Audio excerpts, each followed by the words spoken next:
Hello guys, welcome to our YouTube channel. Let's study together. Myself Achyut Narayan Dev, myself Vishnudas.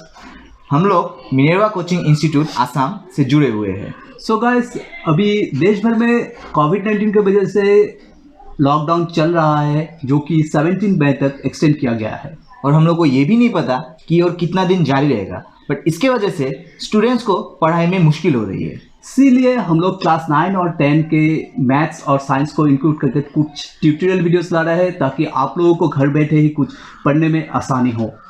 और इसमें हम लोग बाद में जाके स्टेट बोर्ड का जो एडवांस मैथमेटिक्स सब्जेक्ट है उसका भी हम लोग कुछ वीडियो लेसन्स इंक्लूड करेंगे।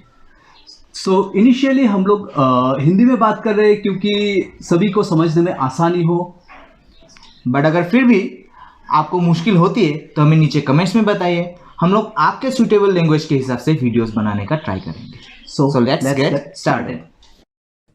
सो आज हम लोग सीखेंगे यूक्लिड्स डिवीजन लेमा के बारे में।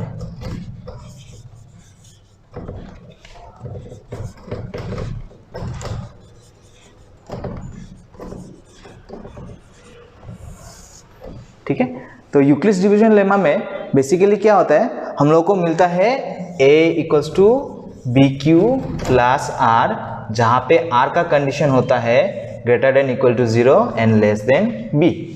ठीक है, तो एक्चुअली बेसिकली क्या होता है, एक छोटा सा एग्जांपल अगर हम लोग ले ले, जैसे अगर हम लोग 7 को 2 से डिवाइड करें तो क्या मिलेगा, 2 3 जा 6 एंड रिमाइंडर मिलेगा 1। तो जब हम लोग इसको इस तरह से लिखेंगे तो अगर हम लोग इन दोनों स्ट्रक्चर को अगर हम लोग कंपेयर करके देखें तो यहाँ पे 7 के जगह पे हम लोग को a मिल रहा है, ठीक है, b हम लोग का हो रहा है 2, q हो रहा है 3 और r हो रहा है 1। तो बेसिकली यूक्लिड्स डिवीजन लेमा जो है वो इसी चीज को दिखाता है।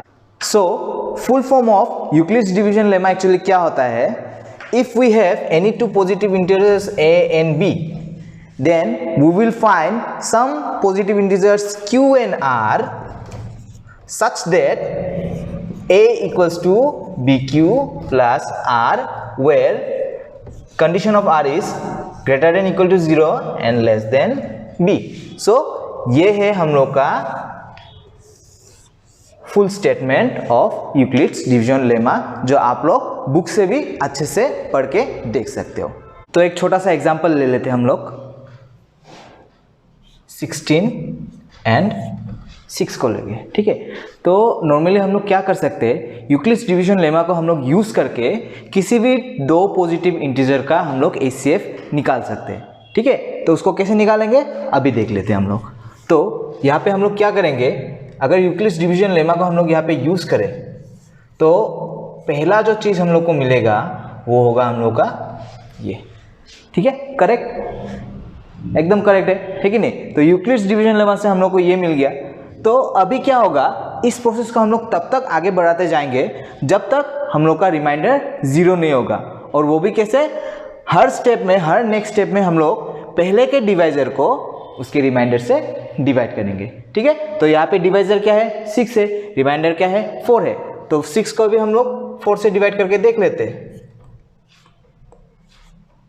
तो हम लोग को इस बार ये मिल रहा है। तो यहाँ पे भी हम लोग का रिमाइंडर 0 नहीं हो रहा है। और मैंने क्या कहा था कि हम लोग को ये प्रोसेस तब तक करना है जब तक 0 नहीं होता है हम लोग का रिमाइंडर। तो इस बार हम लोग का डिवाइजर है 4 और रिमाइंडर है हम लोग का 2। ठीक है, तो इस बार अगर नेक्स्ट स्टेप में हम लोग जाए तो हम लोग को मिल रहा है ये, रिमाइंडर 0 हो गया। तो हम लोग का प्रोसेस यहीं पे खत्म हो गया। तो ये जो प्रोसेस हम लोगों ने किया, जहां पे हम लोगों ने यूक्लिड्स डिवीजन लेमा को यूज किया, इस प्रोसेस को हम लोग बोलते हैं यूक्लिड्स डिवीजन एल्गोरिथम, जिससे हम लोग किसी भी दो पॉजिटिव इंटीजर का एचसीएफ इजीली निकाल सकते हैं। ठीक है, तो यहाँ पे हम लोग का एचसीएफ क्या होगा, एचसीएफ ऑफ 16 एंड 6 वो होगा जो हम लोग का लास्ट डिवाइजर था। ठीक है, माइंड इट, डिवाइजर ना कि कोटेन। ज्यादातर कोटेन ले लेते हैं पर हम लोग को लेना है डिवाइजर। तो यहाँ पे डिवाइजर है हम लोग का 2। ठीक है, तो यहाँ पे एचसीएफ हो गया 2। अब इसी चीज को हम लोगों ने क्लास 6 में भी सीखा हुआ है, पता नहीं कितनों को याद होगा, मैं करके दिखाता हूँ साइड में। वहाँ पे हम लोग क्या करते थे, हम लोग डिवीजन मेथड यूज करते थे। तो कैसे करते थे, जैसे पहले अगर मैं इसको डिवाइड करता हूँ 16 को 6 से, तो क्या मिलेगा हम लोग को ये मिल रहा है, ठीक है। उसके बाद क्या करते थे, फिर जो हम लोग का डिवाइजर रहता था उसको हम लोग रिमाइंडर से फिर से डिवाइड करते थे।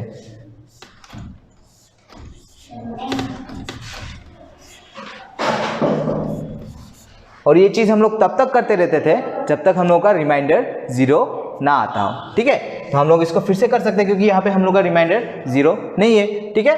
तो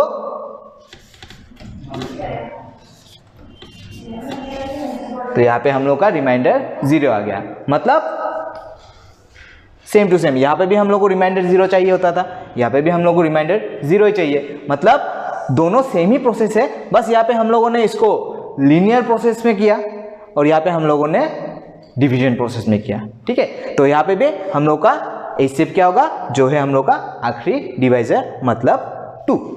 सो गाइस, ये था आज का लेसन, होप आपको पसंद आया होगा।